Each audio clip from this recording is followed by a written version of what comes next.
గురువు అనేది పురుషతత్వం చూపుతుంది.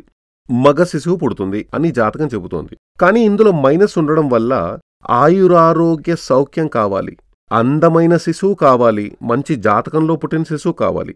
దానికోసమే మనం ఈ పరిహారాలని చెయ్యాలి. ప్రారంభించాము.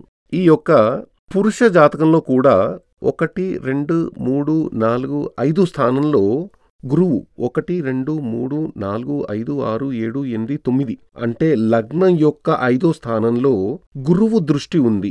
ఆ యొక్క గురువు గజకేసరి యోగం, గురుచంద్ర యోగం, గజకేసరి యోగంతో కూడిన గురువు చూపు ఉంది. కాబట్టి నేను అడిగాను, జాతకం ప్రకారం అంటే మీరు డాక్టర్ని కలిశారు కదా, అప్పుడు మీకు సమస్య కొంచెం సీరియస్గా ఉందని డాక్టర్ చెప్పారు కదా అని అడిగాను.